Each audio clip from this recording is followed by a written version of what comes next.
Welcome to Late Night Story. When the world goes silent and shadows stretch longer, some stories awaken, whispered only to those still awake. So put on your headphones, turn down the lights, and let me guide you through quiet hours. If you're listening alone, you're exactly where you need to be. Don't forget to subscribe before you drift too far into the dark. If everyone can leave a comment to let me know where you are listening from in the world.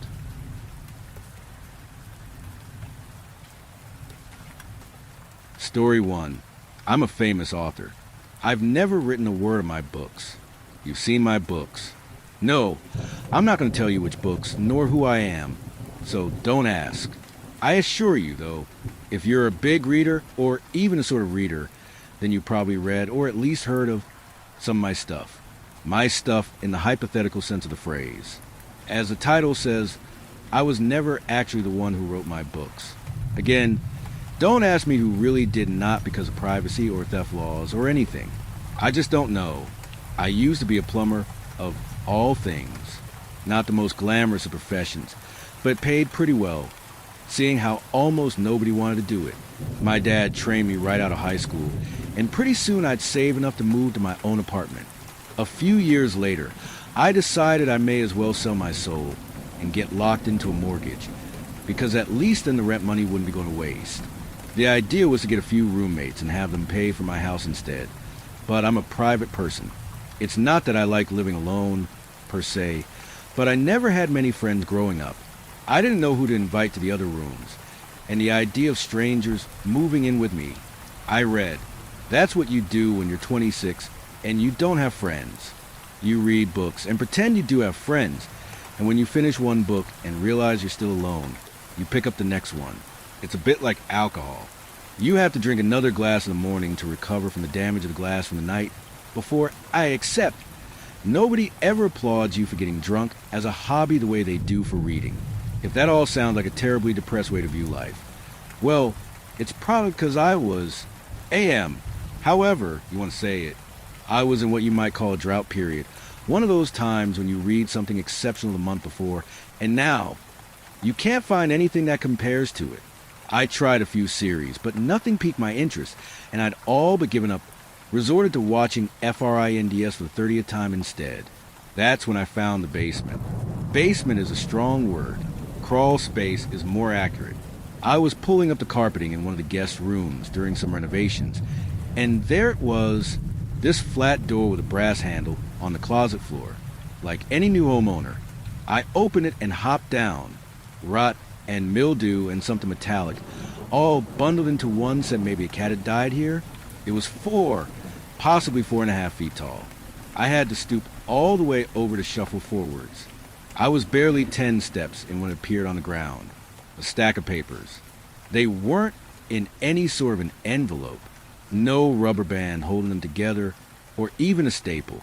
About 20 sheets were stacked one on top of another, perfectly white as if they'd just come from the printer.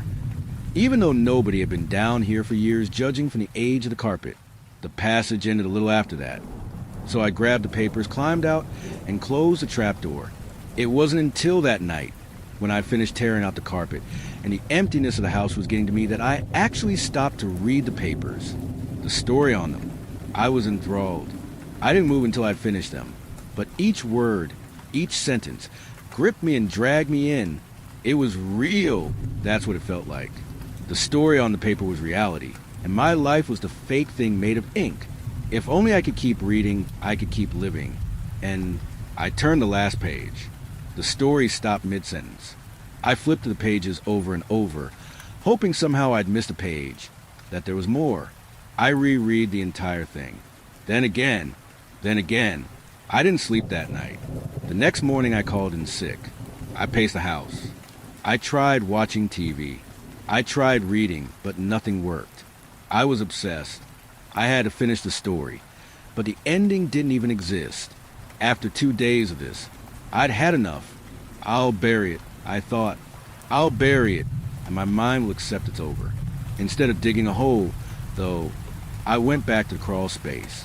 I would leave it where I found it, and try to forget the story. When I went back down, a fresh stack of pages awaited me. That's how it started. New pages wouldn't appear until the old ones were read, but that was no problem. I read them with a savage hunger, chapter after chapter. I called in sick to work again, but when my dad tried to come visit, I told him not to, that he'd only get sick. I read for hours and hours, taking trips back down to crawl space where new pages would await me each time, until finally it was finished.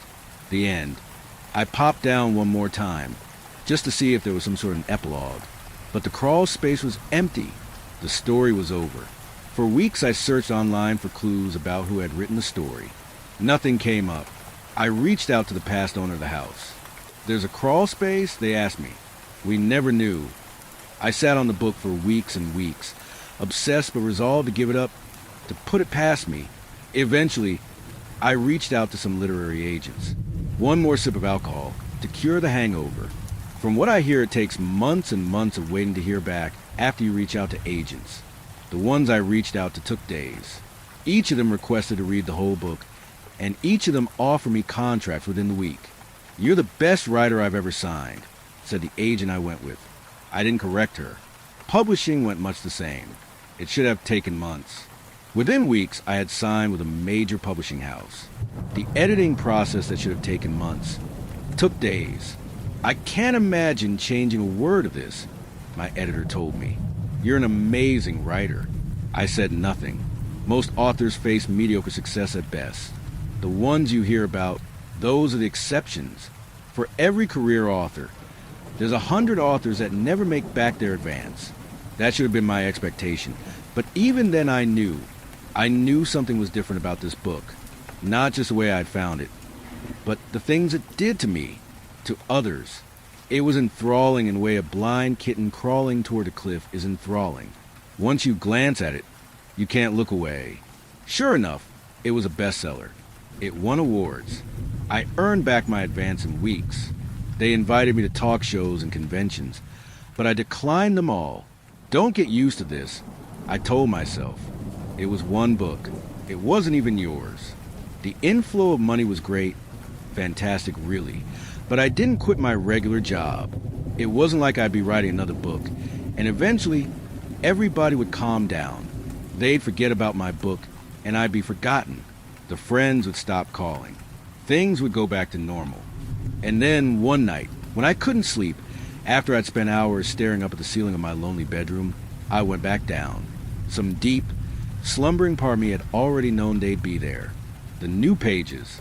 That was how it had worked the first time. After all, I had to read the pages for new ones to appear. It made sense. I would have to publish the last book for a new one to appear. I read the new chapters. I visited the crawl space 10 more times that night until I'd finished the whole thing. The next day I quit my job, and so began my new life. I timed it purposefully. Every 6 to 8 months, I would submit my new manuscript. Every 6 months, I would take a trip back down to the cellar. Each book release shot me back up to the top of the bestseller list. Money rolled in steadily, more than I knew what to do with. It wasn't like I was going to buy a new house. No, that much was obvious. I would live where I did until I died, because I needed to. For my career, I told myself, I have to stay here for my career. Even then, though I think I knew, I wasn't staying there to support my lifestyle. It was a nice perk. Being rich certainly had its benefits, but it was about the books. It was always about the books. I reread them constantly. What else was there to do? The hours most writers take to write was free time for me. Might as well read, reread, consume. At first, I would see how long I could go without picking one of my books. Oh, 1 day, 2, 3. That was the limit, I discovered. By day 3, my palms would get sweaty and my stomach would start cramping. Eventually, I stopped resisting. Reading was all I did with my time. I quit all other books. I did try to read them, but none of them satisfied me. They were flat, like the 2D version of the 3D stories the crawl space gave me. They were the lotus flowers from the Greek myths. Once you try one, regular food could never taste the same. At least it's just me, I told myself, my one small comfort. I could fade away, give in, and that was all right. Nobody else would be harmed. Besides my dad, nobody cared about me. I wasn't hurting anybody. I convinced myself that was the truth. I really believed the books were just affecting me. Until my first book signing. I'm not entirely sure what convinced me to do it. Maybe it was my agent or publisher who'd both pestered me to do one for years. Partially, it was due to one of the rare recovery periods where I was actively trying to stop reading and always to little success. But I did my very first book signing. The bookstore filled up. Literally, they were turning people away. Hundreds showed up to meet me. The false author of these best-selling books. They were so excited to meet me. I saw the anticipation as I did a reading. I was almost looking forward to the book signing, despite the hours-long line. Yours are my favorite books, one woman told me. These are what got me into reading, said another. They're the only thing I read now. Glad to hear it, I said, chuckling as I signed. I looked up. The man wasn't smiling. I'm not, he said. He walked away. I started noticing it then. The jittery look in the eyes. The way people desperately clutch their copies of my books, and not in a loving way. Not like a child clinging to a teddy bear. More like victims of the Titanic, hanging from the rails as it tipped. What else do you read? I asked a teenager and her father. The teenager shook her head. Nothing. Why would I? To another fan holding a battered copy, I asked, how many times have you read it? She laughed nervously. I don't know. I can't remember. She burst into tears. I can't stop. Why can't I stop? Almost nobody reacted as she tore out of the bookstore, sobbing. It was in all of them, that frantic obsession in me. Their simultaneous loathing and love for the books. Some of them outright scowled at me, like they hadn't wanted to come, but hadn't been able to resist. It was the very last woman in line who scared me the most. She didn't even look up at me. She stared down at the book in her hands, the very first one I'd ever published. She never responded to my questions. She never put it down. I recognized the cover. It was the first edition of my first book, which meant she'd been one of the earliest people ever to pick me up. Her eyes were bloodshot. Her teeth were falling out like she couldn't spare the time to brush them, and her skin was a sickly yellow. I never did another book signing. It gets worse as time goes on. That's what I realized. The longer you read them, the more dependent you are on them. I've tried to stop publishing. Of course I have. 12 times. Look at what my books are doing to people. Look at what they'll continue to do. Even if I could stop, though, it wouldn't matter. Once you've tasted the lotus petal, you can never go back. No one I've talked to has been able to quit once they've read something from the crawl space. All those people at the book signing, all my thousands and thousands of readers, it's too late for them, the way it's too late for me. My hair falls off in clumps now.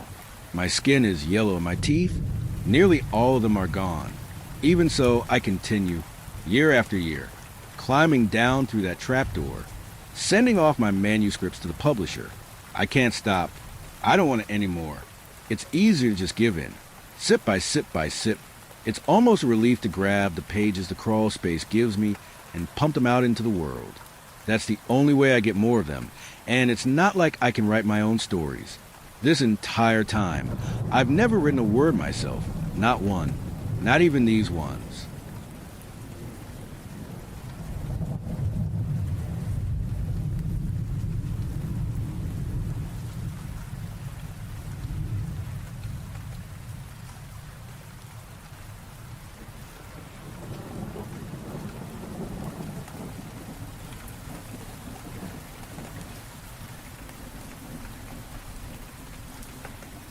Story 2.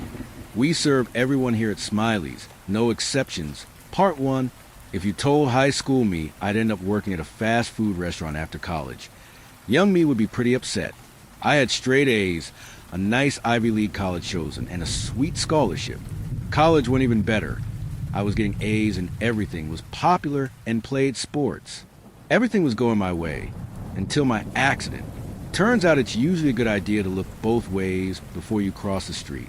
After a few months in a coma, things weren't looking great for me. Even after waking up, doctors told me that with the head trauma I experienced, I wouldn't be able to go back to school. didn't stop me from trying, but they were right. That's a few $1,000s I won't get back. Going back to my hometown, my only option was to look for work. The problem is, no one wants to hire someone who can barely add numbers that go into the double digits. Things were looking rough until something caught my eye. An old tattered paper stapled to a power line that said, "Smileys, looking for late night worker, no experience necessary." The bottom of the paper had a cartoon clown grinning wide, with the motto, "We serve everyone with a smile." Even though the paper was ancient, they were still hiring. The chipper voice on the phone told me, "We're always looking to hire here at Smiley's. Thanks for your application." I could practically hear the grin through the phone. "We've been desperately needing a late-night worker, and you sound like the perfect fit. Come by tomorrow night, and we'll get you trained up for your first shift." While walking over for my training, I noticed the restaurant was located pretty far on the edge of town, which is probably why I'd never heard of it. Entering the empty store, I heard a cheerful voice say, "You must be the new hire. So good to meet you." My boss, who I later found out was named Ryan, was the definition of average. Think of the most regular guy you can think of. And you're thinking of Ryan. "Let me show you around and tell you a few of the rules," he said as he ushered me around the counter and into the kitchen. Overall, training was pretty simple. Thankfully, I'd worked a little in a restaurant before, so I was already familiar with the basics. How to cook chicken so it wouldn't kill anybody. Stuff like that. But there were a few things Ryan told me that caught me off guard. Like how, when I'm done in the freezer, I should make sure to lock it and never open it if I hear banging from inside. And if the lights in the lobby start to flicker, I'm supposed to take one of the papers beneath the counter and burn it. There were a few other things, but I just finished up my shift and can barely keep my eyes open. I'll update this journal thing later. Doctors told me it might help to write down what happened every day to help with my memory or something. They probably explained it, but head trauma, coma. I didn't think it was important enough to write down. Update. Something interesting happened. Who could have guessed? I originally thought the weird rules were some kind of new worker hazing ritual and didn't take them too seriously. Most shifts are pretty uneventful, with maybe a dozen people coming in on a busy night, and barely 3 on a slow one. On one of the slower nights, I was sitting in the kitchen. Before you restaurant elitists start whining about sitting, I was in a coma for several months. I'm allowed to sit every now and then. When I saw the lights flickering in the lobby, what Ryan told me came to mind, and I chuckled. They weren't going to get me this easily. I ignored it, and the flickering kept going for a few more minutes until suddenly all the lights turned off. I jumped and slowly stood up, being careful not to bump into anything hot in the kitchen. Easier said than done. Turning on my phone's flashlight, I worked my way to the front counter. "Very funny, guys, you got me. You can turn the lights on," I nervously said, glancing around. No one responded. "I get it. I'm new. You have to play pranks on me." "Super funny," I added, frustration starting to surface. Still no response. I walked into the lobby and fumbled for the light switch, flicking a few times, but the store stayed shrouded in black. Suddenly, a loud bang came from behind me. It sounded like some pots or pans from the back fell. H, hello?" stuttered out of my mouth, my knees shaking. I fumbled behind me, hands grasping beneath the counter, looking for the papers and lighter Ryan told me about. While I was never superstitious, in that moment, all my logic and higher-level thinking went out the window. I've never been the brave type, and horror movies are no for me. My hands found the paper and lighter, and I fumbled to flick it on, barely managing to light it without burning myself. My breathing slowed a little, and I waited anxiously for the lights to turn on. Nothing happened. I turned around, gazing at what little I could see from the light of the burning paper. Just barely at the edge of the flame's glow was the silhouette of someone. But just as my eyes were about to focus, the paper burned out. I yelled and ran as fast as I could to the manager's office, barely avoiding slipping on the greasy floors. Reaching the door and slamming it shut and locking it, I fumbled with my phone and quickly called 911. No answer. I called again. Still no answer. I leaned against the door and slid down, my legs shaking even more than before. Out of desperation, I called Ryan, a memory bubbling up about calling if anything went wrong. "Hello. How's the shift going, Andrew? Everything going well. Ryan's always cheerful voice said, shocking me with his loudness. Ryan, please help me. There's someone in the store. The lights aren't working. I can't call the police. I whispered desperately before getting interrupted. Son, did you forget what I told you during training? Burn the paper if the lights flicker, Ryan said, still cheerful as ever given the circumstance. I thought it was a prank. The lights turned off, and I burned the paper, and nothing happened. I pleaded, hoping he was going to help. Well, obviously burning the paper after the lights go off isn't going to do anything. You have to do it before they turn off. The burning is what scares off Bill from coming in. But once he's in, burning won't do anything to him. Bill? Ryan never mentioned that. And who would be scared of burning paper?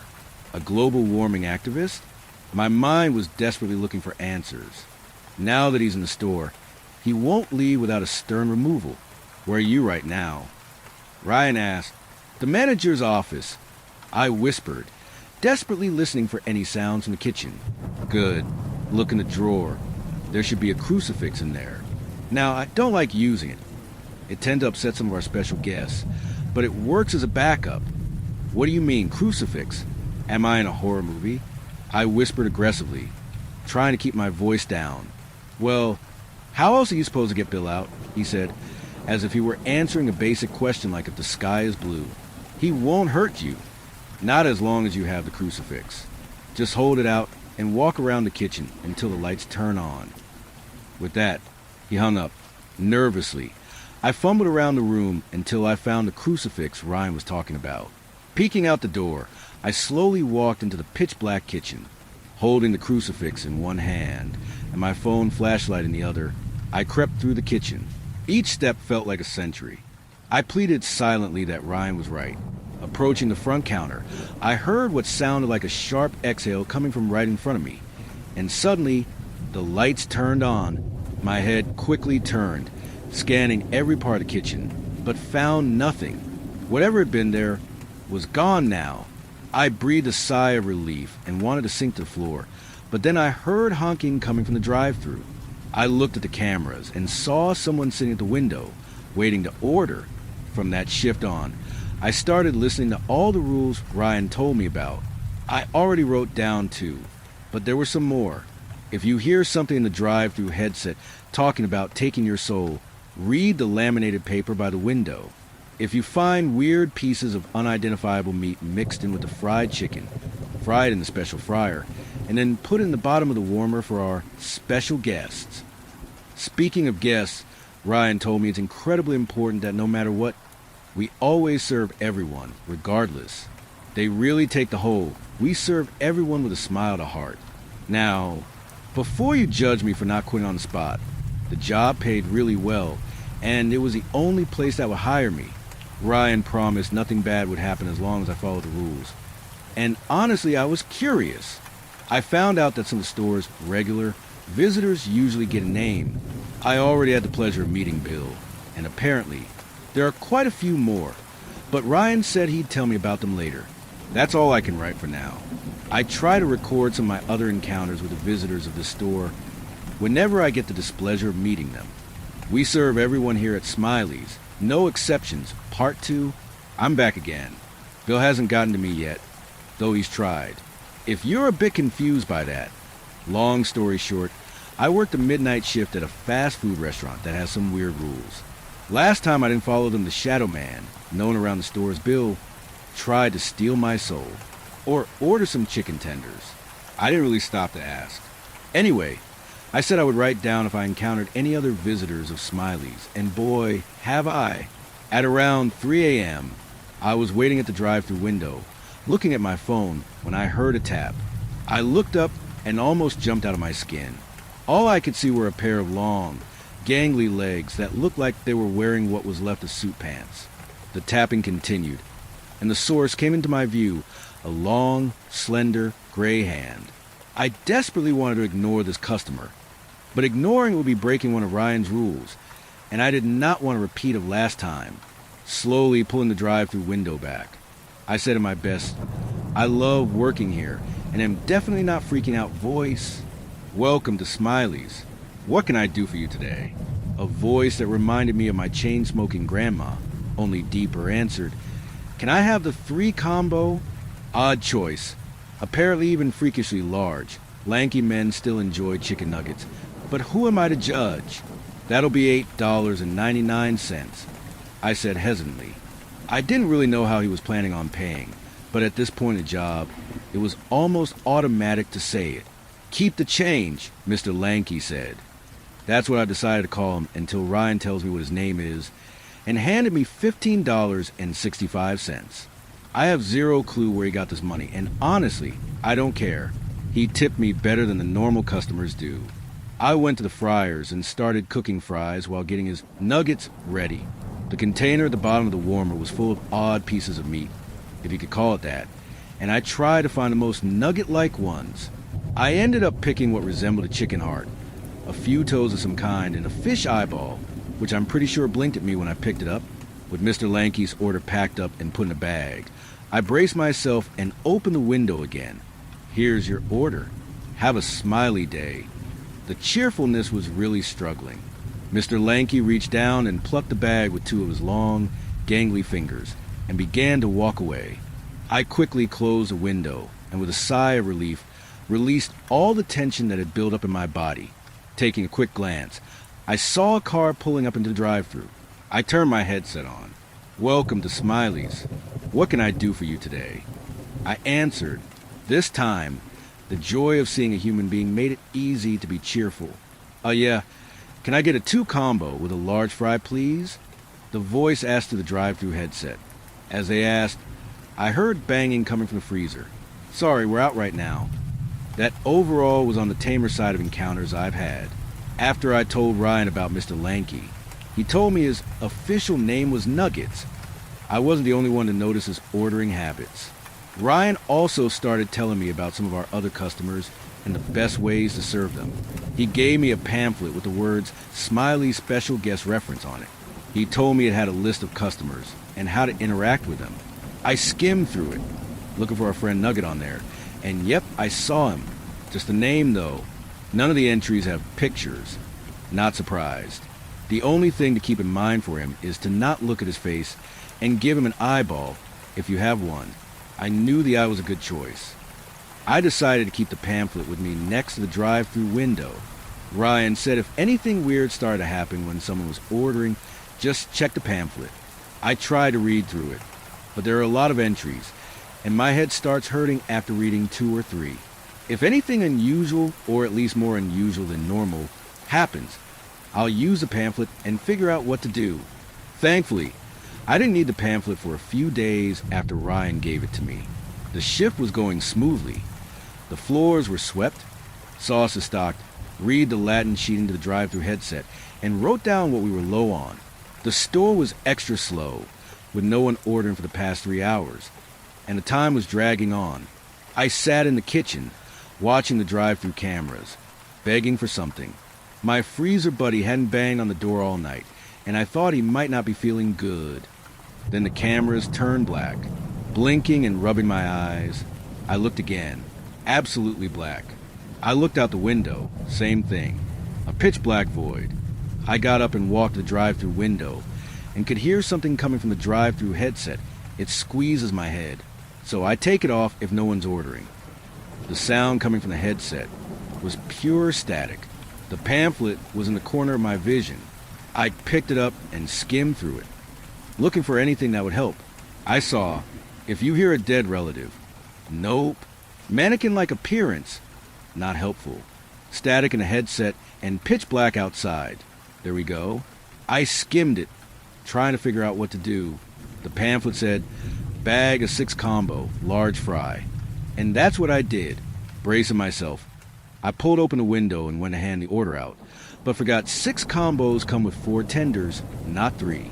Quickly, I turned back around and threw the extra tender, and I assumed the black void wouldn't mind. And my eyes glanced over the pamphlet again, still laying half open. Without even particularly focusing on anything, I noticed the final sentence. Whatever you do, do not reach outside. Simply throw the order out the window. A shiver raced up my spine. I didn't want to find out what would have happened. if I reached my hand out like I was about to. Going back, I carefully pulled open the window, my hand shaking. I could feel beads of sweat forming on my forehead. With a small swing, I tossed the bag through the window. It vanished the second it crossed the barrier between inside and outside. Not gradually like it was lost in the dark or fog. It vanished instantly. No sound. I slammed the window shut and backed away, praying that the eternal void outside didn't want extra sauces. A few seconds passed, and in the blink of an eye, my regular view outside the window returned. But it was bright. Too bright for 1 a.m. I checked the clock, and it read 5:59 a.m. How? Making the order barely took me 10 minutes, and I know it was near 1 when this ordeal started. A voice snapped me out of my confusion. "If you got everything done, you're all good to go," a female voice said. "I think it's all done. Sorry if I missed anything," I answered hesitantly, turning to see Mandy, one of my co-workers. She was on the shorter side, around 5 feet 3 inches, with brown curly hair and a lightly freckled face. I had met her before, usually when she took over for me in the morning. "Don't worry about it. You look like you had a long night," Mandy said, looking at me with her usual one-dimpled grin. I wanted to mention what happened, but remembered that Ryan told me it's best not to tell the day shift workers about the unusual things. Something about no point in stressing them out. I quickly grabbed my stuff, making sure to get the pamphlet. I had a feeling I was going to need this thing if I wanted to make it to the end of my shifts in the future. That's all I have time for. I wrote this during my shift, and I have a few things to do before I clock out. And the lights are flickering again. Good old Bill is wanting to say hi.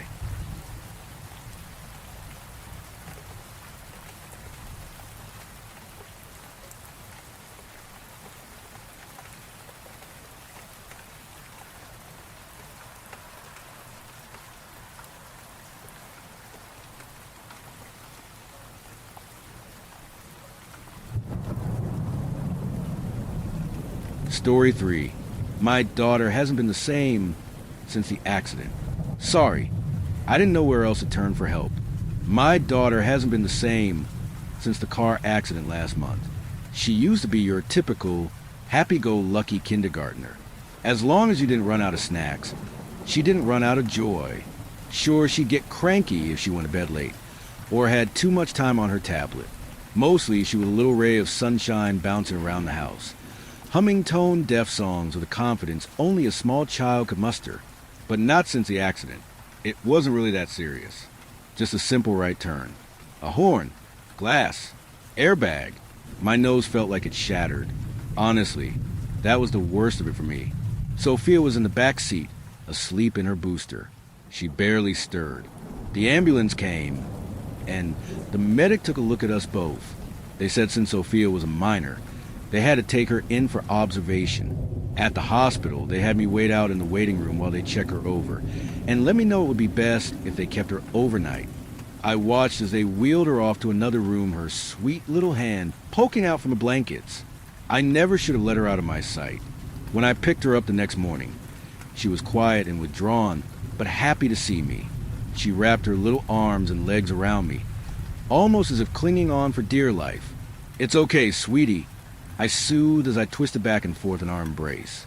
"So, do I just go home? Do I need to sign her out?" I asked a passing nurse, fumbling through procedure. She just gave a cold stare for daring to interrupt her.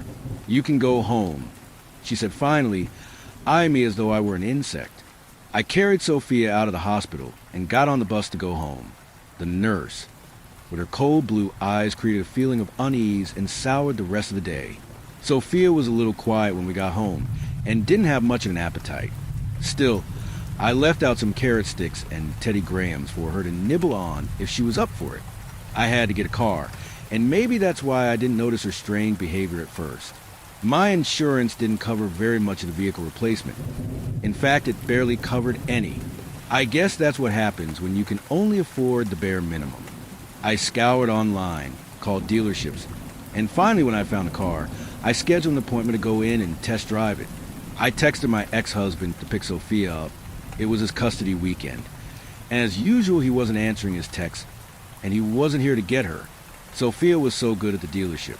She sat quietly through the paperwork and didn't fuss when the credit check took nearly 45 minutes. Normally, she'd be melting down screaming for my phone and complaining about how hungry she was. But she must have understood the importance of getting this car for us. I told the salesman I'd need a car seat for Sophia before I could drive it. He looked confused for a moment. It was true that Sophia was just about on the threshold of no longer needing it. But safety is important to me, I said in earnest. He gave a salesman smile and had one of his assistants purchase a booster seat for Sophia so we could drive the car home. It wasn't pink like she wanted, but she could put stickers on it later if she chose. I strapped her in and sat in the driver's seat. The accident had left me nervous. I looked in the rearview mirror at Sophia. Then I took a deep breath and exhaled. I twisted the key and started the car. The ride home was quiet. Sophia must have been feeling my fear of driving again. I quickly spoke up. "Would you like some music, honey?" I said, forcing a smile. I had to be brave for her. Fear can rub off on your children, make them grow up to be dysfunctional. "I like this car better," she stated, like it was a fact, not a feeling. "Yeah, that's great. Me too. What do you like about it?" I asked cheerily, but that was all she had to say the rest of the ride. When we got in, I fixed her a sandwich, cut into triangles the way she likes it. "You were so good today, sweetie." I purred as I stroked her cheek. "Would you like some Oreos with your sandwich?" Finally, a smile. She nodded, relieved. I got her 4 little cookies and put them on the plate next to her sandwich. "Okay, try to eat at least some of your sandwich first." I kissed her on the head and walked over to my room out of sight in earshot. I called my ex-husband again and shut the door before leaving him a message on his answering machine. "Look, Connor, today was your custody day. If you want to be a father, act like one. It's fine if you don't want to see me, but Sophia doesn't deserve to be disappointed by you every time." I tossed my phone down on the bed in disgust. Where did I go wrong with him? We used to be happily married. He was an involved father while we together. Now, he won't even speak to me. Or her. I guess divorce brings out the worst in people. I took a breath and walked back out to the kitchen area where Sophia was sitting. She'd lined her Oreos and Teddy Grahams into a perfect, straight line across the table. Now the carrot sticks, one by one, exactly spaced. "Hey, let's eat our food instead of playing with it." "Okay." I went over and started picking up an Oreo. "Or I'm going to eat this." "Don't," she said sharply, her glare bearing into me, her sweet eyes now cold and sharp. Stunned, I didn't even know what to say. It wasn't a normal childish way of yelling at a parent to stop. This was filled with cold, simmering rage. A chill went down my spine. "Okay." "Sweetie," I said, putting the Oreo back down. "I was just playing. I wouldn't really eat your cookie." Her only answer was a scowl as she fixed the Oreo back into the line, as though she were more upset about the fact that I disturbed her meticulous order more than the fact that I was going to eat it. She still hadn't really eaten anything. I would call the doctor in the morning. A wave of guilt washed over me. Maybe the car accident was more traumatizing for her than I realized. We watched her favorite movie together before bed. She just stared at the screen. Normally she laughed and quoted the movie while the characters said their lines and sang along with their songs. Not tonight, though. Tonight was just eerie silence as she stared blankly at the TV. I tucked her into bed and gave her a kiss on the forehead. "Ooh, you're cold," I said as I put an extra blanket on her and gave her an Eskimo kiss. "I'll just have to snuggle you up warm as a bug." She just stared at me, unblinking.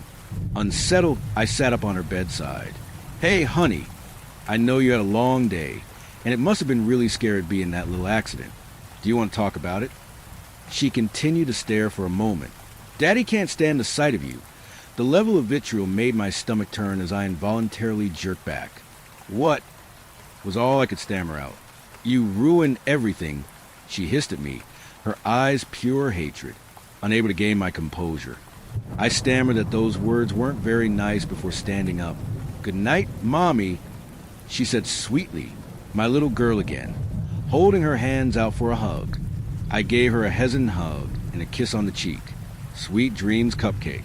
I want us to practice our kind words, okay?" I tucked the blankets up to her chin and left her to dreamland. I turned the thermostat up a couple degrees for Sophia.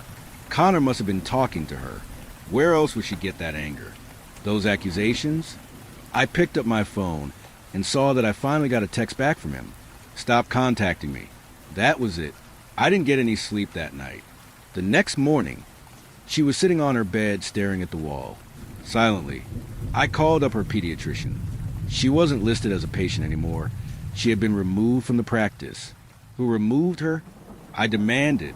It looks like it was at the request of the father. I'm sorry. We could do a walk-in if you like. The electronic distorted voice tried reassuringly. Why would Connor remove her? He was so fucking spiteful.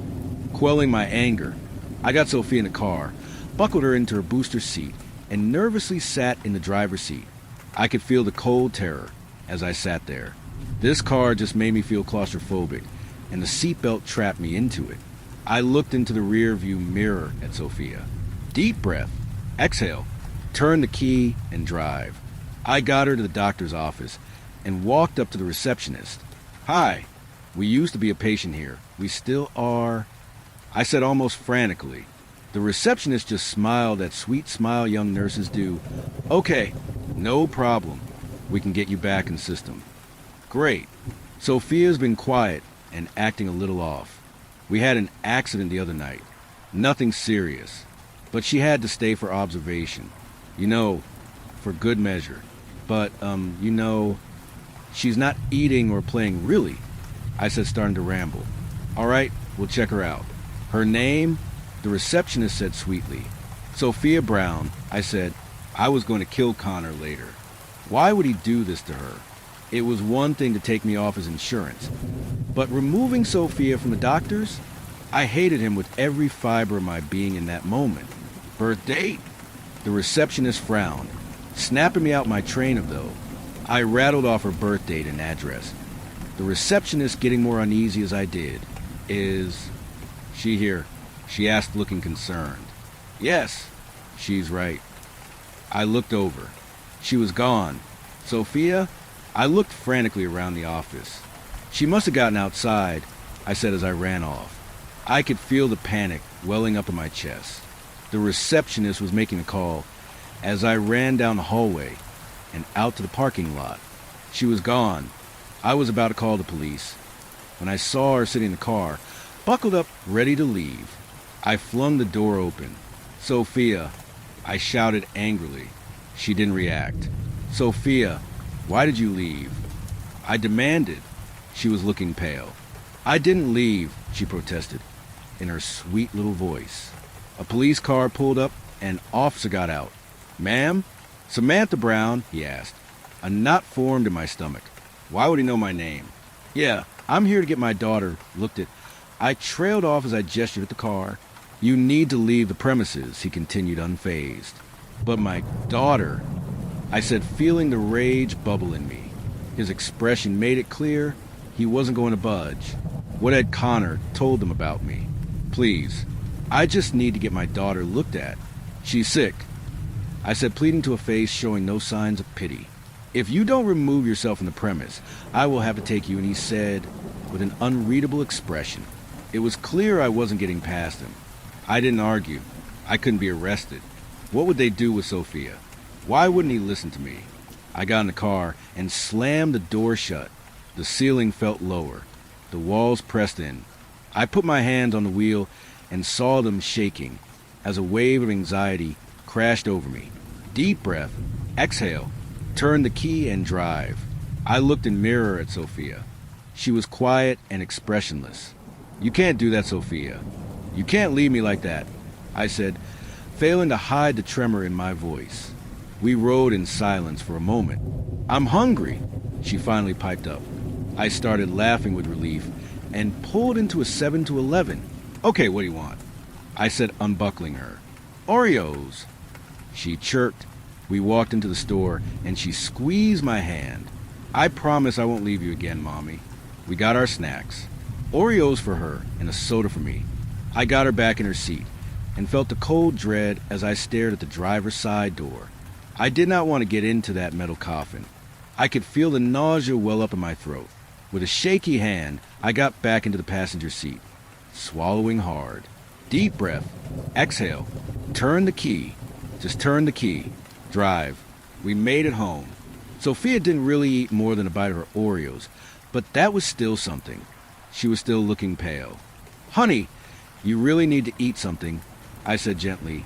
Sophia only shrugged. "Okay, we'll try a different doctor tomorrow," I said, wrapping a blanket around her. I sent a barrage of angry texts to my ex-husband, demanding to know what he told the police, the doctor. Our girl needed medical attention, and he was playing these stupid games of his. I got no response. I didn't expect one. It was much later that night that I got a knock on my door. It was a police officer handing me an envelope. "What's this?" I asked. "Evening, ma'am. I'm here to deliver a restraining order. You are not to contact or be within 200 feet of Connor Brown," he said sternly. "A what?" I spluttered out. "I haven't done anything." The officer handed me the envelope. "Do you understand what this means, Ms. Brown?" "I didn't do anything," I screeched, the panic welling up in me. "My daughter needs medical attention. My ex-husband is blocking me from her pediatrician." The officer just looked at me coldly. "Ms. Brown, your daughter passed away 2 years ago. You were the driver. Blood alcohol was above the legal limit." He let the weight of his words settle down around me. "You're not allowed within 200 feet of Mr. Brown." I could feel the walls of my house closing around me as my heart slammed into my chest. No, no, no. He was fucking with me, as Sophia is. Sophia right there, I said between panicked gasps. This was a sick joke. I slammed the door and waited for the officer to leave. I don't know what Connor told him, but he must have been convincing enough of them to ignore sweet Sophia standing right behind me. I grabbed her and put her in the car. "We're getting out of here," I told her. "Just me and you." I forced myself into the driver's seat, fighting every instinct to just run away from the damned heap of metal. No, we need to leave. If Connor can convince them to put a restraining order on me, what else could he convince them? With shaky hands, I frantically turned the keys. Nothing. They didn't move. That's right. I picked up the little black box attached to my wheel. Deep breath. Exhale. The box beeped. Blood alcohol 0.00. Turn the key. Drive. I left my house that night. Sophia still isn't eating, and Connor has convinced every hospital to turn me away. None of them will see Sophia. They look at her and tell me to sit down, ask me to leave, ask if I have a history of mental illness. I know what the police reports say. I've read them, but they're wrong. I know what I see. My Sophia is right here. I can feel her in my arms when I hug her. I can hear her when she breathes. I can see her sweet, innocent eyes looking up at me when I hold her hand. Please, someone help me. She's cold again. I'll wrap her up warm and try another clinic tomorrow. Someone has to see her.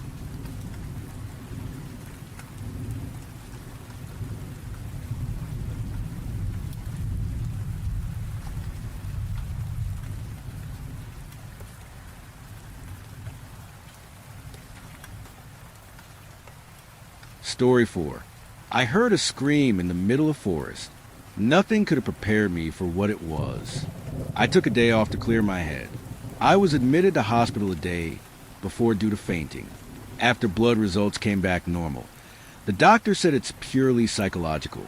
I tried arguing, but the doctor insisted that I was most likely overworked and that I needed rest. Deep down, I knew he was right. Since my company's merger, most of the paperwork fell on me, and I felt as if I was trying to be at 2 places at once. He prescribed some of the blood pressure medication, but more importantly, he suggested I should take a vacation somewhere in nature and far away from people. As soon as I came home, I turned on the computer and looked up places near me. I loved hiking as a teenager, so I found a small town nearby with a wonderful mountain trail. Most of the comments were 5 stars. However, some of the negative ones caught my attention. People claiming they had a weird feeling of not being alone on the trail, a constant feeling of being watched. I knew that feeling very well. Our brains tend to be overly paranoid when it comes to being alone in the middle of the woods. So I brushed the comments off. Not my first rodeo. I dug out my old boots, favorite green shirt, hiking pants and a backpack, and drove almost 3 hours to reach the town that very afternoon. I arrived somewhere in the afternoon, around 2 p.m., checking into a local motel. The place was small but beautiful, placed at the foot of the mountain, dense evergreen forest rising above the calm lake, with a naked mountaintop that must have had a magnificent view as a prize for the long hike. I asked the receptionist how long it takes to reach the top, and she told me somewhere between 2 or 3 hours. Perhaps I should have waited for the morning, but seeing the sharp top of the mountain bathed in the afternoon sun filled me with such excitement that I could not have waited. I grabbed a backpack and a bottle of water, leaving my phone in a hurry, maybe even on purpose, as I wanted to be disconnected from people as much as possible. The asphalt road turned into an earthen trail, warping around the edge of the lake, slowly leading into a thicker and thicker forest. Dense pine trees allowing just faint slivers of sunlight to pierce through them here and there, turning warm afternoon into chilly and crisp forest twilight. Half an hour into the hike, the straight, flat trail turned into the curvy, rising one. A deep valley started stretching towards left, with dim mist forming forward's bottom, and a steep slope to the right, an impenetrable wall of trees forming a natural barrier above. Dots of blue sky visible only through slow dance of pines, as their skirts swayed under the occasional gust of wind. The trail began getting steeper, and the minutes turned into what felt like hours, wearing me down enough to stop and catch my breath.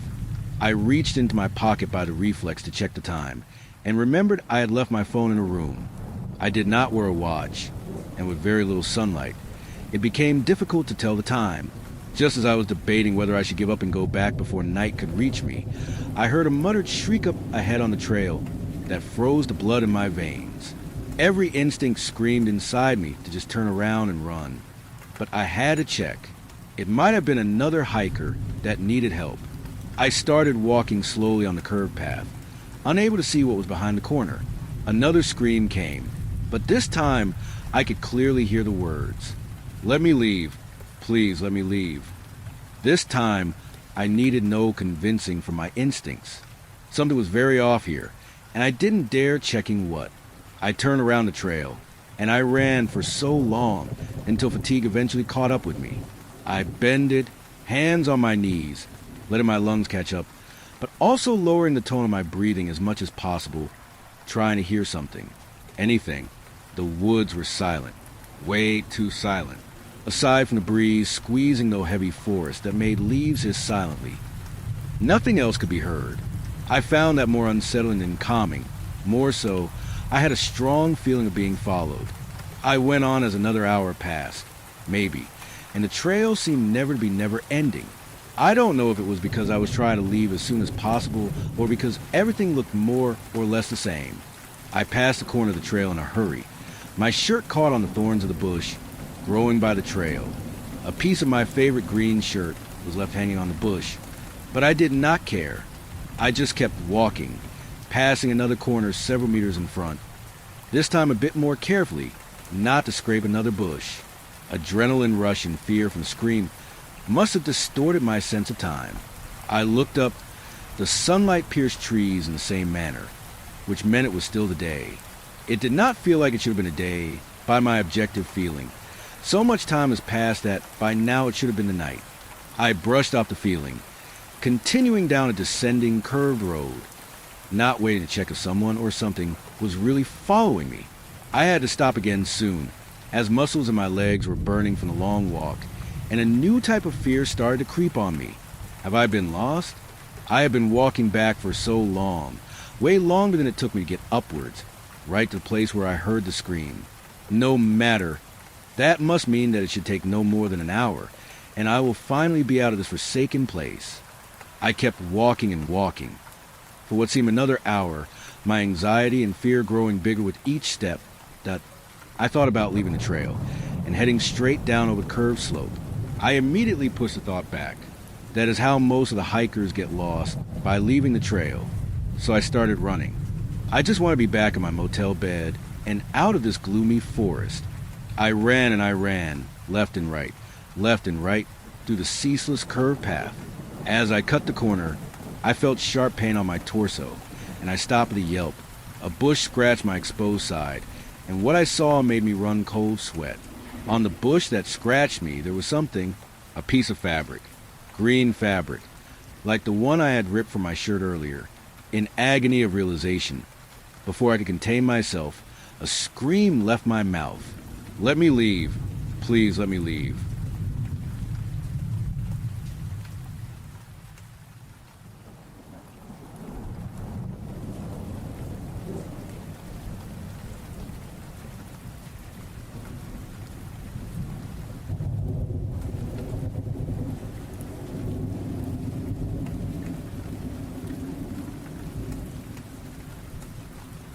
Story 5. Something came in through the door. I didn't mean to let it in. It always starts the same way. I open my eyes, but nothing else moves. I'm awake or close enough to believe it, but my chest is pinned down by something heavy and everything is syrupy and thick, like swimming in a vat of wet cement. Every night, the room looks exactly as it should, except something's off. The light from the street lamp outside doesn't reach the corners anymore. Shadows hang low like spider webs in an abandoned villa. I can see the hallway from my pillow, and I always wish I couldn't. That's where it waits. At first, it's just a sliver of something, like a pale hand resting on a frame, or a chin dipping just past the corner. Then the eyes. Two beady, gleaming orbs. Too big, too round, too dark. Not like a person's. Like something trying to pass as one. They don't blink. They just watch. And the smile, thin, waxy, like it was carved into its face with a scalpel. Not joy, not malice, just intent. The more I notice it, the closer it gets. I try to scream, to bolt upright, but my body responds like it's buried under sludge. Every attempt to move is a drowning. Sometimes I can wiggle a toe. That's all. But even that small flicker feels like salvation. I've learned to latch onto it. Fight like hell for that little spark of control. Because if I can't move, it can. My fiancé says I sleep like a corpse. Quiet, still, peaceful. He's never seen me twitch. Never heard me call out. Never been woken by a single noise. While he breathes beside me, unaware, I'm screaming in my own skin, trying to claw my way out. And that thing stands just beyond the threshold, watching me sink. I work as a senior or nurse. I'm used to control, to sterility, to certainty. The operating room is the most ordered place in the world. But lately, even there, things have started slipping. It started subtly. A patient under anesthesia muttered something just before drifting out. Don't let it follow. It chilled me, but I brushed it off. The drugs, I told myself. That edge of consciousness place where minds fire unpredictably. But then she never woke up. No cardiac event. No stroke. Nothing. Just gone. Brain dead. Like something took her while she slept. Then came the others. One patient coded mid-surgery. For no clear reason. We brought him back. But when he woke up, he refused to close his eyes. He screamed any time the lights dimmed. It was watching. It climbed inside. It smiled. They called it post-operative delirium. But I knew better, because I'd seen the smile. 6 patients, all under my care. Some died. Some woke up wronged. The most recent one wouldn't stop sobbing. Said his dreams weren't his anymore. That thing, it learned from me. It found a way through. It found our minds open. Anesthesia is a door. The body goes limp. The mind goes dim. And in that space between there's a crack. And cracks let things through. It doesn't kill. That's not what it wants. It infects. Last night, I saw it again. The hallway door was wide open. It wasn't peeking anymore. It was inside the room. Standing at the foot of my bed. Tilted slightly sideways, as if trying to understand how to stand like a person. The skin of its face looked wrong in the moonlight. Stretched too thin. A mask soaked in milk. Those eyes, those round, glossy buttons, locked on mine, unblinking. I couldn't move. Not even my toes this time. I'm losing time. I thought I woke up this morning and brushed my teeth, but I found the toothbrush still dry. I remember setting up my tray in the oar, but everything was still in its packaging. One of my co-workers asked if I was okay because I zoned out during surgery. She said I was just Staring. Smiling. I don't remember smiling. I don't remember most of today. I think it's in me now. Slowly corrupting what's real. It wants to blur the line until I can't tell what's waking and what's not. That's the game. That's the torture. You're not supposed to die. You're supposed to lose your mind trying to wake up. Every time I blink, I see those eyes just beyond the edge of vision. I close a drawer and find it open again. I hear a voice whispering just behind me.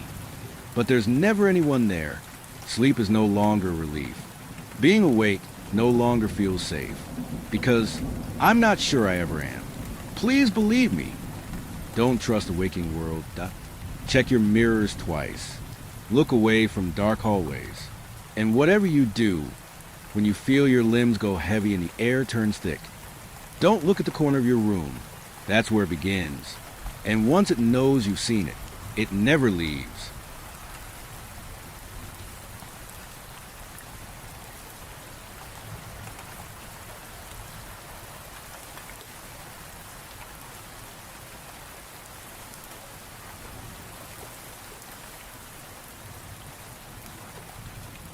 Story 6. Grandfather told me the hills were haunted. I did not believe him at first. You should sleep over. You know how these hills are during nights. My grandfather urged. Yes, I know. I replied with a laugh. Drekavac is going to get me and eat my teeth. I got no reply from the grandpa. Only a flat stare. We spent a day cutting and preparing firewood for winter at his house, located in a remote village of South Serbia, with gloomy hills all around. Work took us a bit more time than we expected, allowing early autumn evening to creep up on us. I'll be able to catch a bus. Don't worry, Gramps. If I head out right now, that is... You're probably right. And nowadays there are streetlights to help you feel safer anyway. Yes, from a Babaroga that is going to eat my toes, right? I know you like to make fun of a kid, but you wouldn't laugh if you saw what I saw. What did you see? No time to tell you now, anyway. Go ahead, you're going to miss a bus. I looked over the sun slowly setting behind tired hills. I don't visit him that often, let alone sleep over, so a sense of guilt washed over me as I looked over at him sitting on a little wooden chair he made, drinking a bit of his favorite brandy. I didn't believe his stories, but I figured he could have used some company. He has lived alone ever since my grandmother died a few years back. Maybe this was his way of getting me to stay. So I sighed and said, "If I stay over, will you tell me the story?" His lips curved into a smile, but his eyes remained dull, as if only a part of him wanted to tell me a story. "Sure, let your father know while I pour you some brandy too. You're gonna need it." I quickly called my father, while Grandpa got inside the house, bringing out a bottle and something else, a smaller empty bottle, covered in dust, as if it hasn't seen the light of day in a very long time. He poured me a glass too. We cheered, and we crossed ourselves, in Orthodox Christian manner, as it was a custom in this region. "What's that about?" I asked, nodding towards a dusty bottle. "This? It's a proof of my story.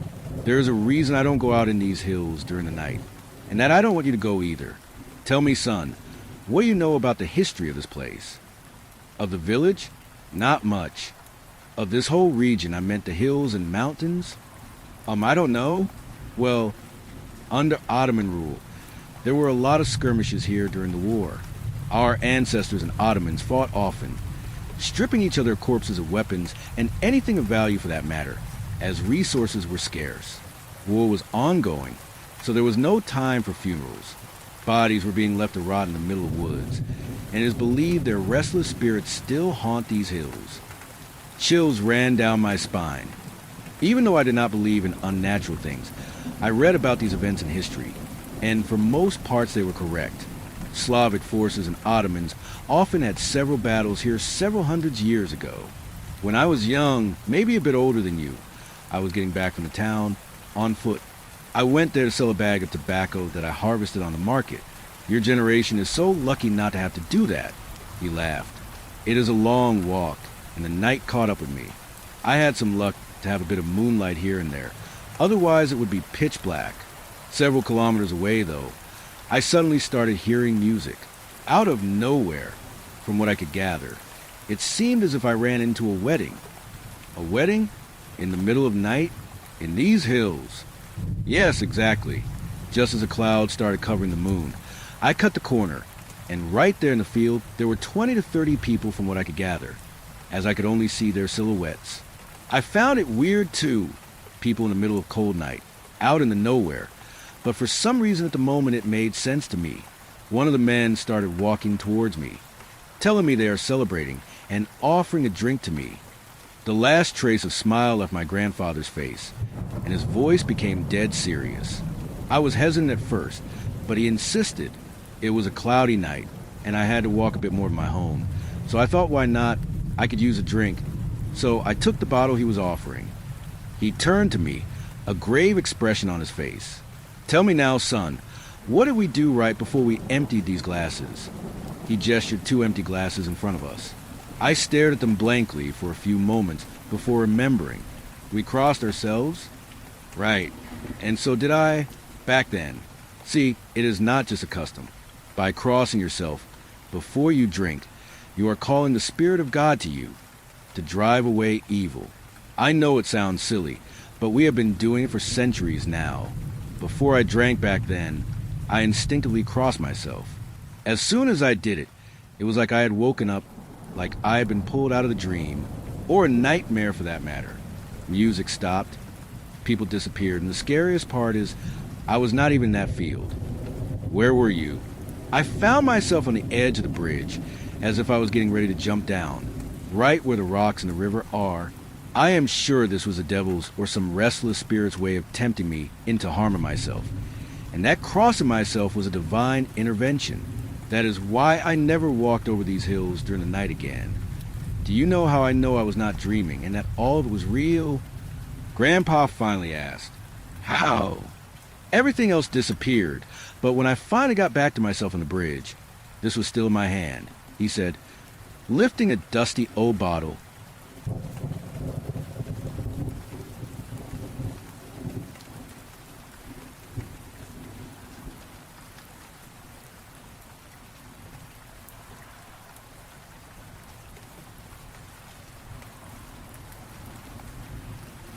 Story 7. If it comes for you, don't look. Did you know ruminants have 4 stomachs? That may not be a fun fact, but it's the funnest fact you'll find watching 3 hours of National Geographic while house sitting. When the Mayhews go on their monthly trip up to the lodge, I'm almost always their first call. Their house is modest but nice enough. A mid-sized colonial out in the countryside. Well, when I say countryside, I really mean a few neighbors are all that's separating it from being in the middle of nowhere. Not that I'm complaining, though. A monthly retreat in the not-quite wilderness feels like my own little vacation. Plus, it's got everything I have at home. Kitchen? Check. Bedroom? You bet. Bathroom? Quadruple check. Fancy bastards. Living room, you get it. It's a house. What I don't have at home, however, is the view. Or 4 toilets, but mostly the view.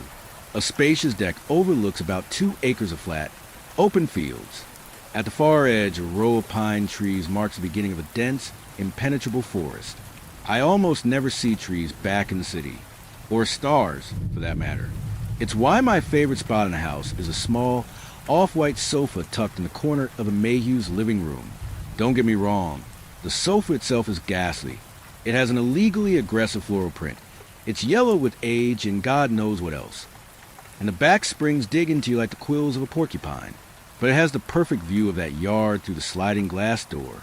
And as it's a moonless night tonight, the stars above are especially bright. You'll have to pardon the rhyme.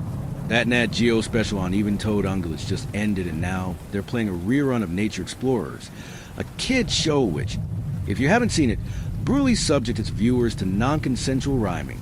I've tried to file complaints to no avail, and if I have to suffer through it, you do too. But seeing as it's pushing midnight, and every other channel at this time is either 90% erectile dysfunction commercial or 90% catheter commercial, I suppose Nature Explorers is the lesser evil. Then again, it is late, and even I have my limits. So I grabbed a blanket, laid across the criminally uncomfortable couch, and clicked the remote just as Ranger Rick started a song about hippopotamuses. Or is it hippopotami? Well, guess I'll never know. Sorry, Ranger Rick. I turned the TV off and nestled my head in its usual spot on the misshapen armrest. As my eyes grew heavy, I watched the silvery stars bathe the treetops in their incandescence, drifting into welcome oblivion. I dreamt I was in a forest. I was running. Cool navy blurred my vision as I fumbled helplessly through the thicket. Sharp thorns struggled for purchase as hundreds of greedy hooks tore into my flesh, desperate to halt my egress. This place was not for me. At last I came upon a clearing. The air was still and the sky starless, an inky blue abyss judging me with its cold indifference. I should not be here. At the center of the clearing stood a large bonfire, surrounded by 12 men, women, I couldn't tell. Each wore a suit, a single rose affixed to their breast. They gazed deeply into resplendent flame. As I approached that most menacious ensemble, words that were not my own clawed their way from the back of my throat. Where is he? I asked. What is he? I demanded an answer without understanding the question. The guests turned their heads in unison. A dozen faces stared at me, each behind a mask, wooden and eyeless. The hateful beacon spewed its progeny. As scarlet embers danced furiously in the void, I could make out but a single, shared expression beneath those masks. The guests were smiling. Something was behind me. Thud. I woke up in a sweat.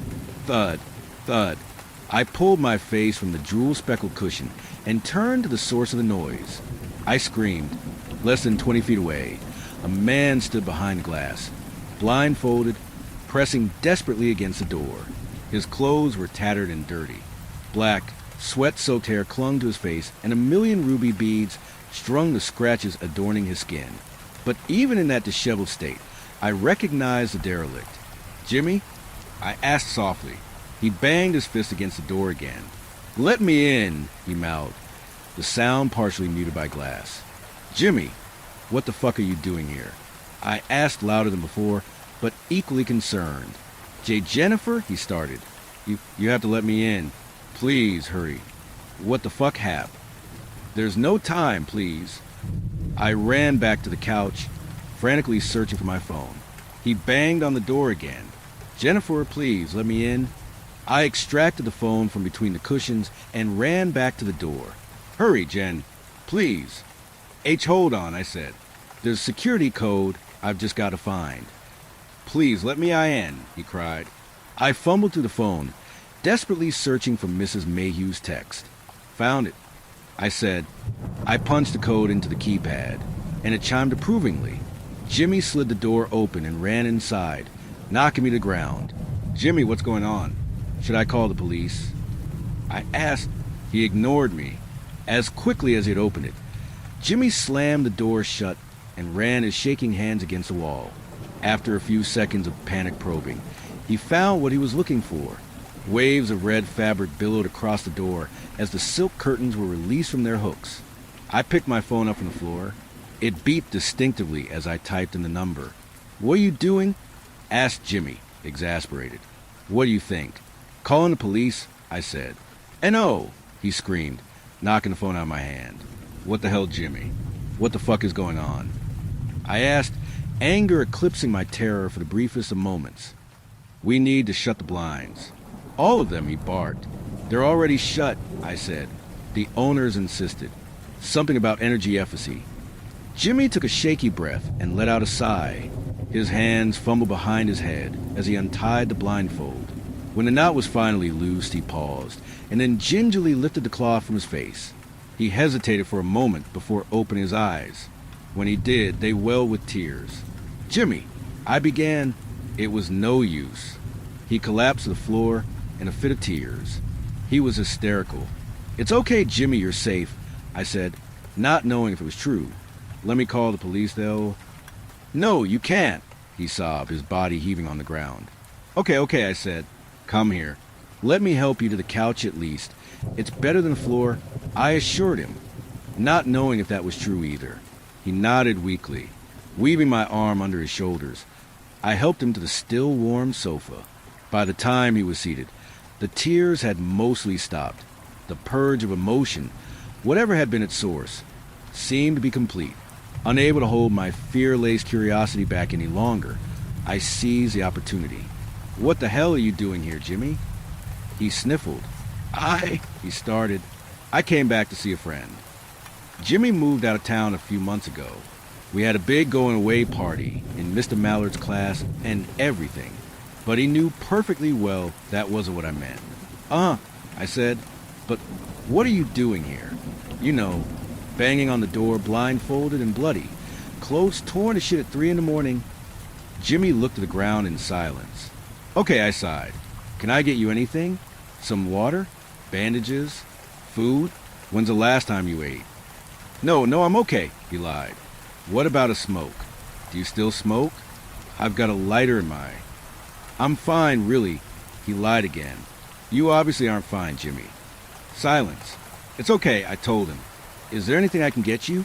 Anything I can do?" He hesitated. "There," he paused again.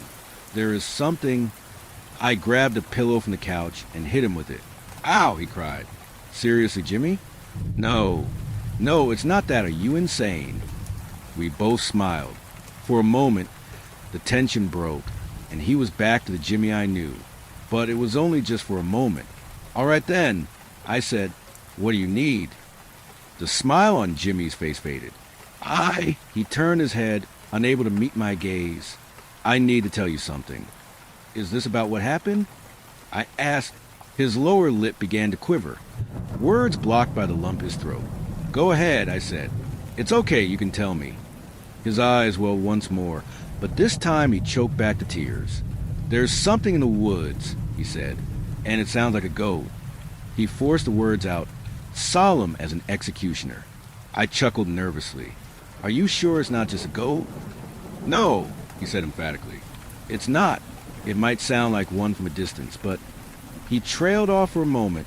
"But it's not a goat," he finished.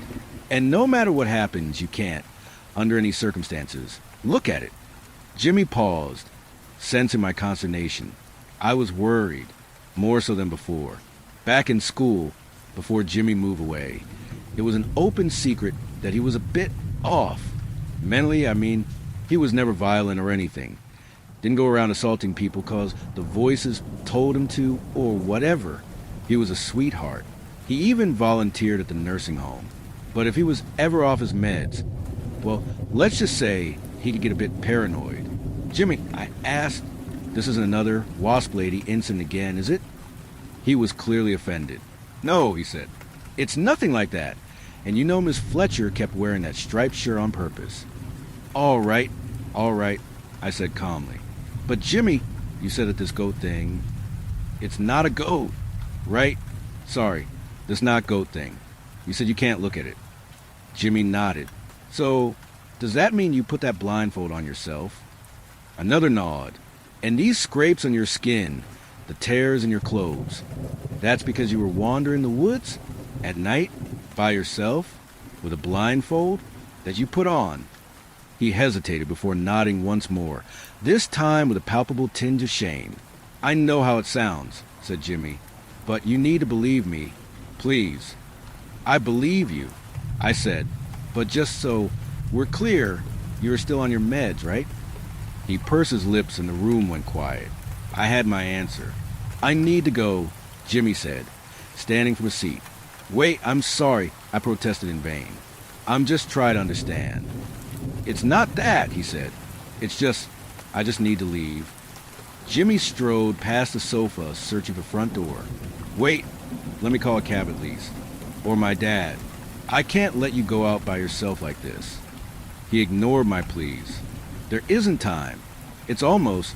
I have to go... now." He winced as a scab-riddled hand closed around the doorknob and said, "I'm sorry I told you." As Jimmy stepped onto the porch, he paused, looking back over his shoulder. Through tear-stained eyes, his quivering lips mouthed one final message. "Don't look." The door closed. I never saw Jimmy again. After Jimmy left, I walked back to the kitchen. The Mayhews update the security codes each month, but lucky for me, the one password they never change is the wine coolers. I know. I'm not 21 yet, and it's not very Christian of me to be drinking and whatever, or Muslim, or Buddhist, come to think of it. But after whatever the hell all that was, I think JC would let it slide this time. He's all about forgiveness, right? So, in a way, it actually is pretty Christian of me to get wine drunk unsupervised. These feelings aren't going to drown themselves after all, after pouring myself a glass. Who am I kidding? A bowl of barefoot. I could never stand to Chateau Margaux. Too many notes of fuck you money. I found my way back to the sofa. First thing I thought was to call the police. I'm not an idiot. But then again, maybe I am. Because as I typed the number into my phone, I hesitated. Jimmy was adamant I didn't call them. I'm pretty sure I know why. Remember when I said that he was never violent or anything? That he didn't go around assaulting people?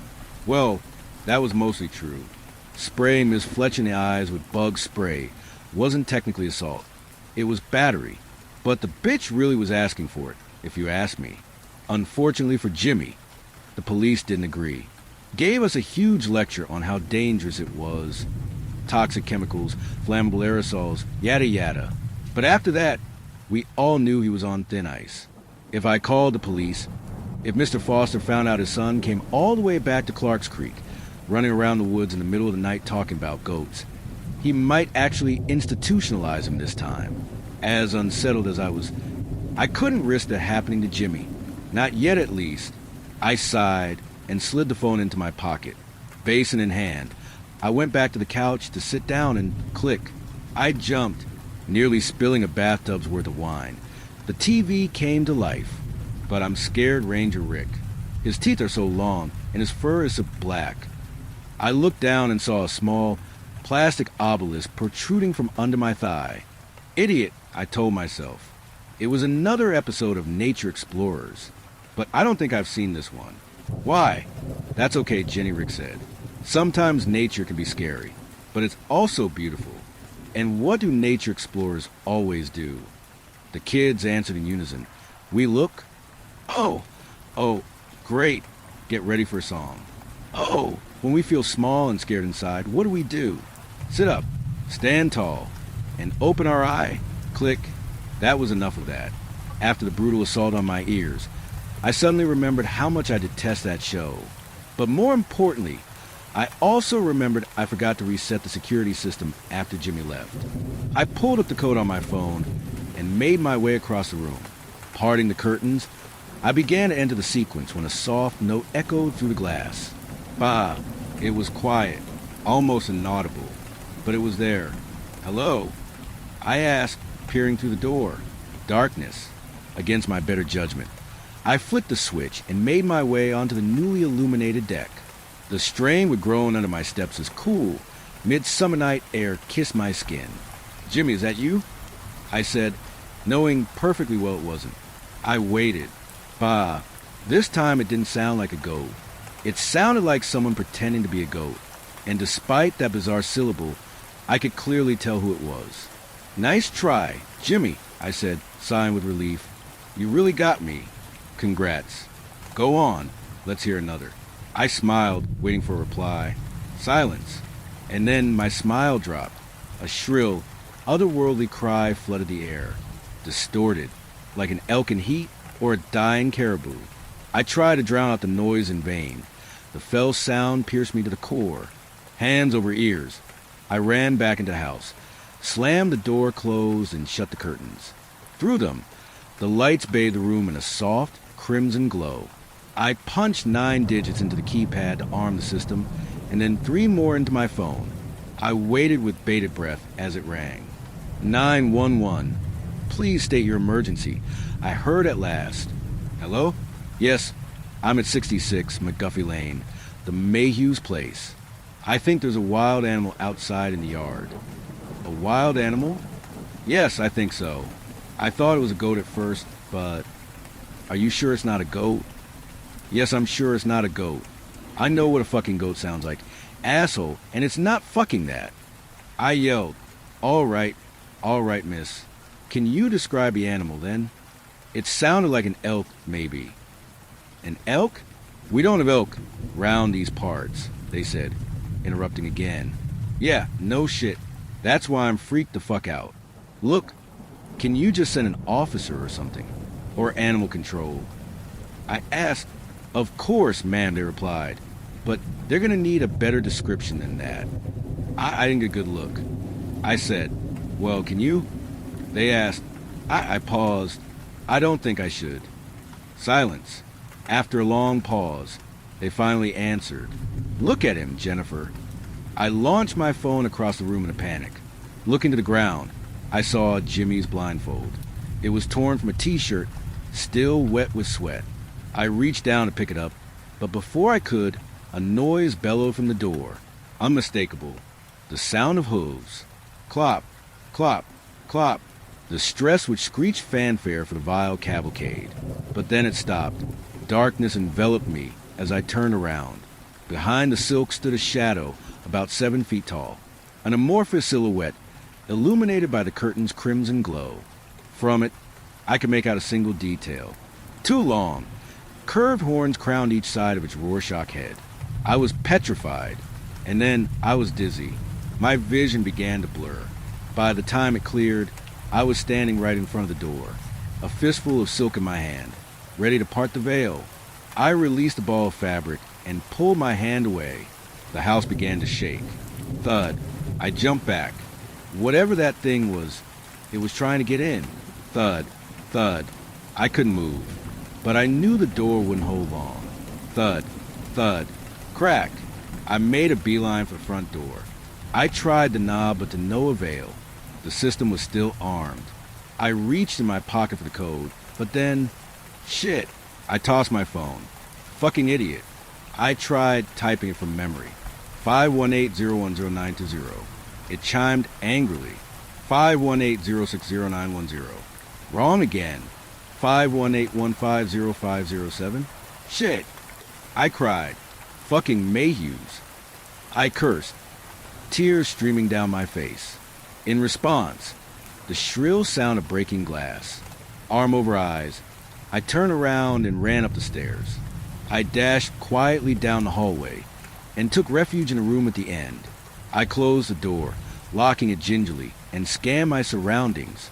It was the Mayhews' bedroom. The floor was covered in neat Berber carpet. The furniture all matching mahogany. On the far nightstand, a vibrant Tiffany lamp stood behind an old radio alarm clock. And directly opposite the door, I saw my pale reflection trembling in a tall, hanging mirror. Shit. I hurried over the dresser and opened the top drawer. Before me lay rows of socks folded neatly into bundles. I grabbed the darkest pair I could find, crouched behind the bed, and quickly assembled the makeshift blindfold. Gazing into the welcome void, I let out a shaky breath. Suddenly, the radio flickered. That was Take a Peek by Reggie Del Mar. The voice said, "Next up, we have a very special message for a very special girl." The host continued, its next words spoken like those of a spiteful friend. "Don't make him hurt you, Jennifer." My blood went cold. He doesn't want to hurt you. All he wants is for you to look. I rushed to the radio, probing the path with outstretched arms. The richest silks, the sweetest flowers, the most marvelous melodies. My hands wrapped around the cord as I prepared to choke off the signal. The answers to all the questions you've ever had and ever will have. All you have to do is Lou. I yanked and the voice went silent. The room began to spin, and then hot, heavy breath moistened the back of my neck. Sweet and vile, like cinnamon and sulfur. I felt the bones rattle in my flesh as a raspy, preternatural voice uttered just 3 words. Look at me. Adrenaline coursing through my veins.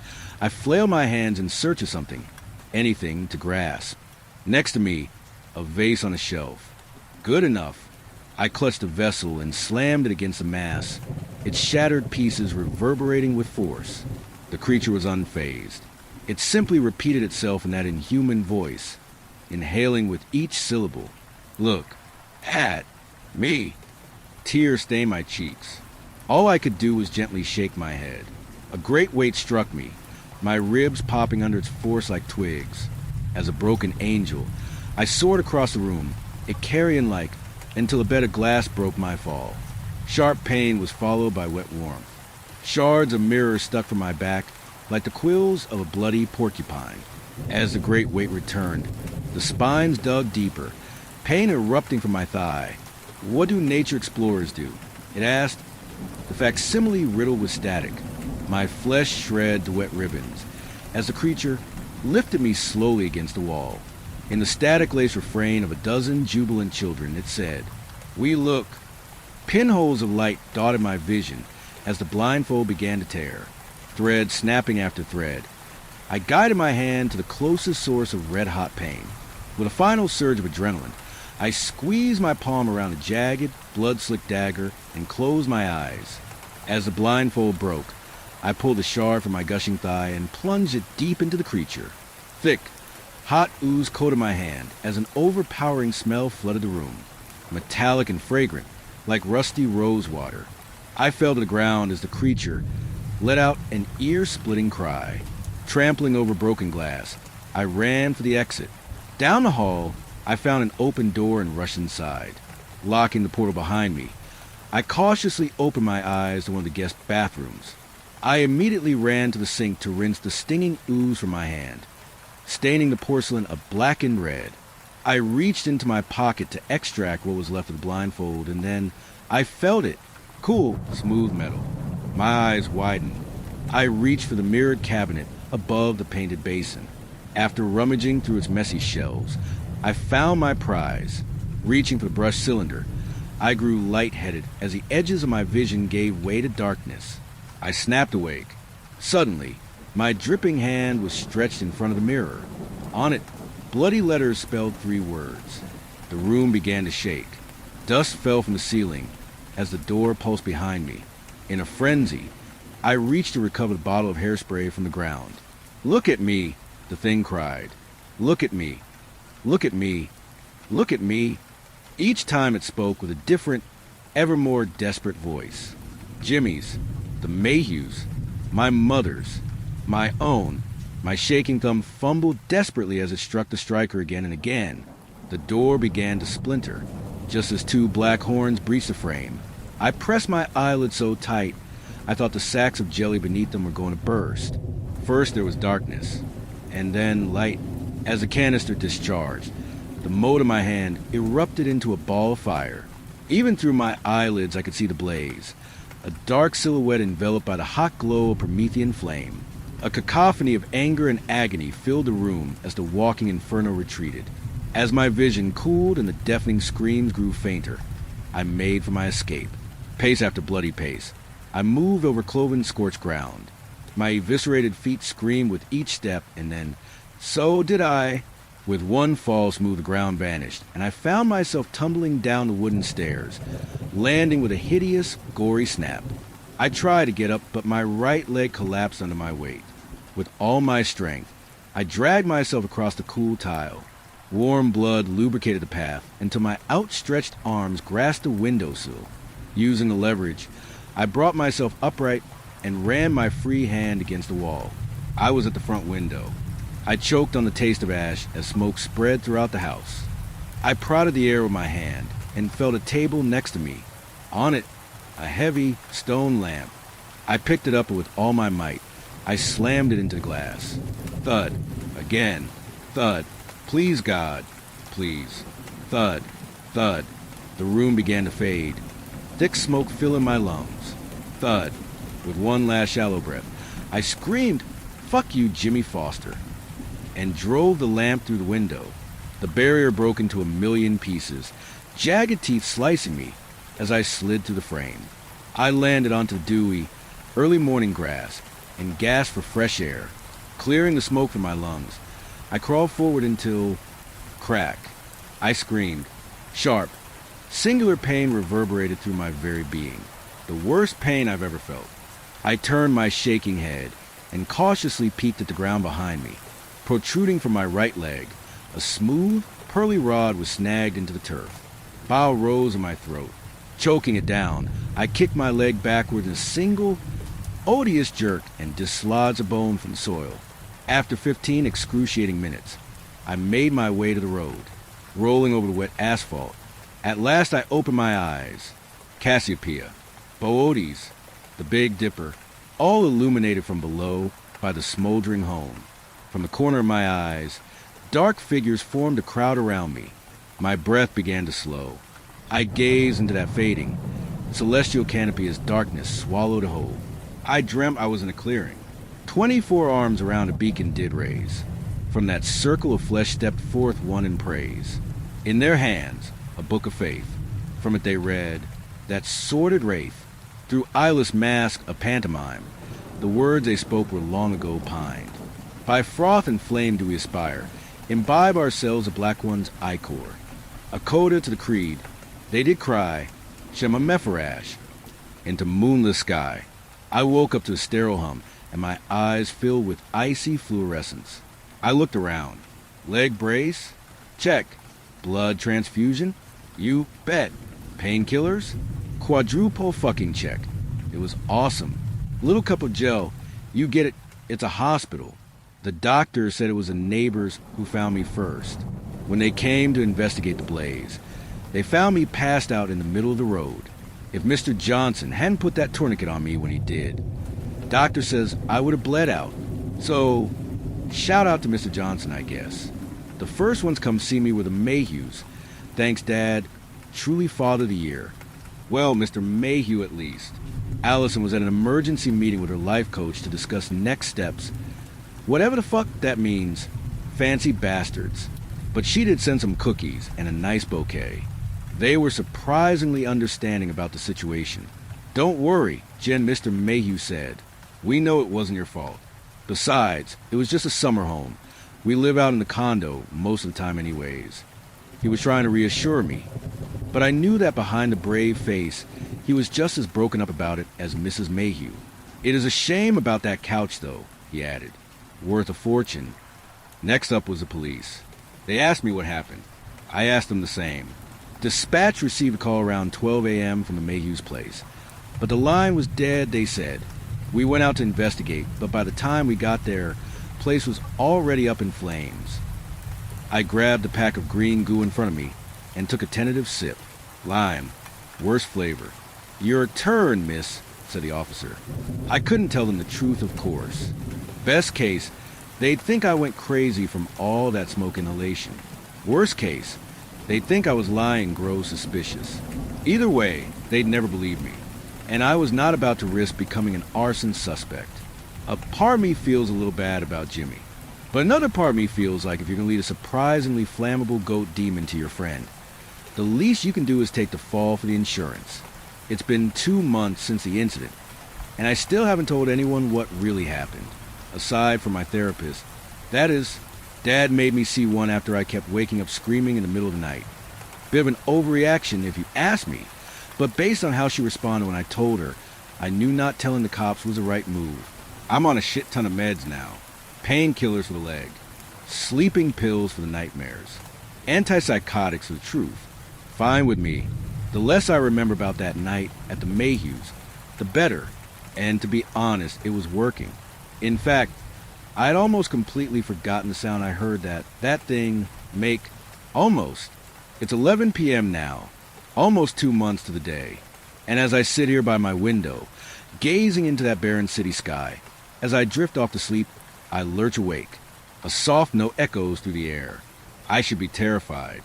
I am terrified, but I also know what I have to do. I've known since my therapist stopped answering my calls a month ago.